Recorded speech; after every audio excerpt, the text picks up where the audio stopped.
Child and Family Team, an overview of the CFT.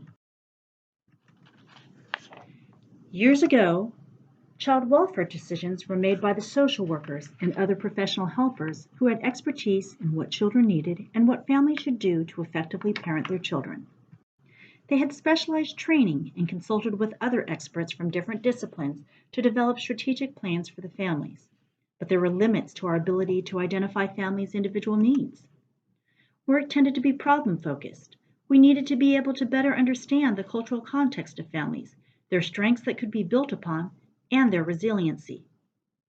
We needed to be able to appreciate families individually rather than seeing them all the same way, and we needed to tailor case plans to their specific needs.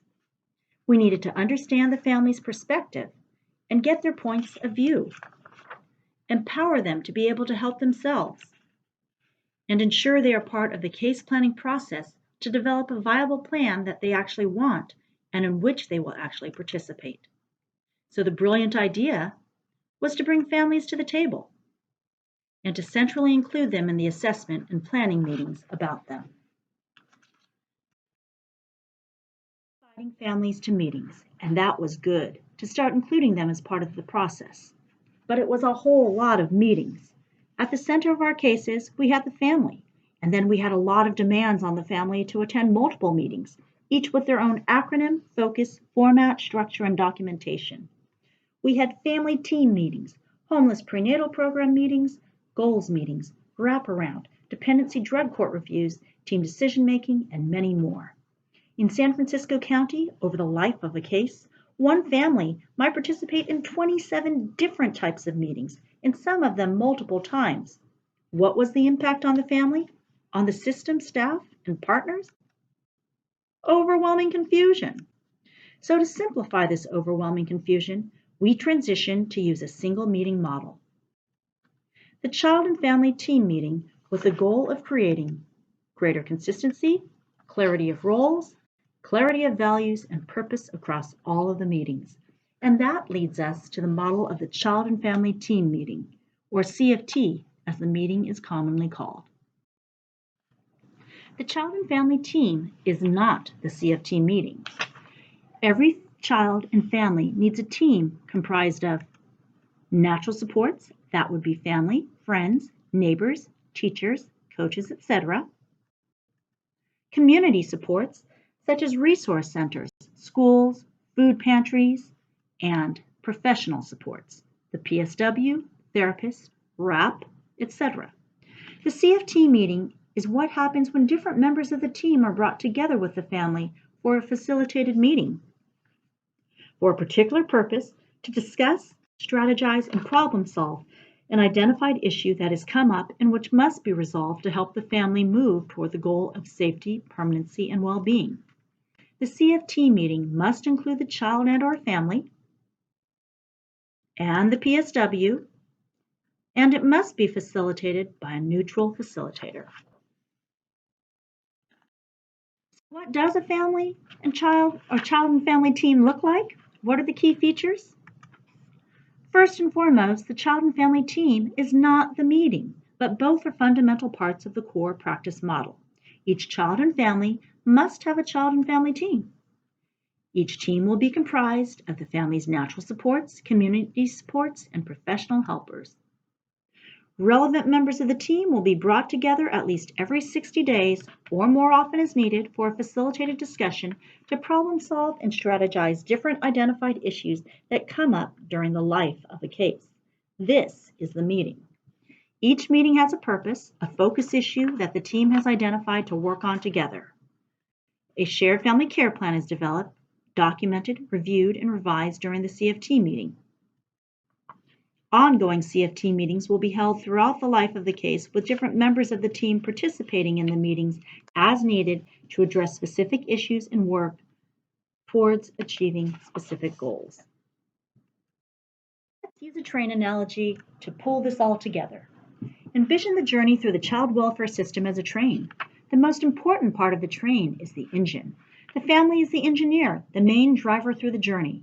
We start with emergency response, or caboose. The focus is on where the family, the engineer, is going. The longer a case remains open, the more functions we add: court dependency or non-court family maintenance, family services, transitions to permanency, adoptions, supportive transitions. Our destination is always the same: the goal of a safe and stable family life with healthy relations where a child can grow. Along our journey, there are possible stops at desired child welfare outcomes. Family reunification or maintenance may lead to family stability. Legal guardianship may be established, and adoption may be finalized.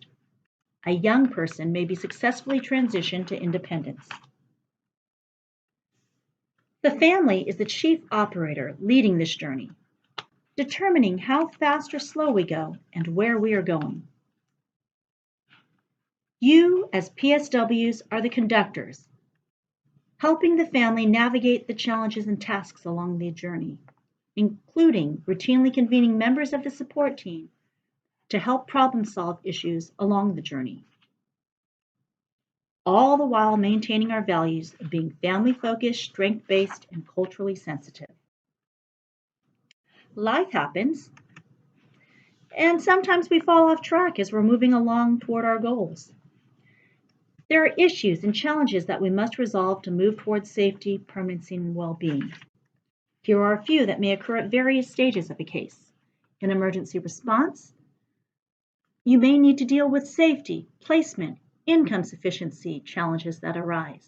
In court dependency investigations, behavioral health challenges of the youth, visitation worries. In family services, there are permanency concerns, educational issues, case planning. In transitions to permanency, maybe placement, education, case collaboration, permanency, behavioral health issues. And for supportive transition, self-sufficiency and goals are primary. Each family needs a support system. Developing a network of family and friends who are able and willing to help at lunchtime as well as at 2 a.m. in the morning is vitally important. They, along with service professionals, can help the family examine and evaluate issues that arise, contribute their perspectives, and collaborate on what needs to happen next. Assembling members of the team should be purposeful. Not all members of the team are needed to problem solve every issue, only the ones who are relevant to the purpose of the meeting. The trained engineer and conductor call the right engineer for the issue.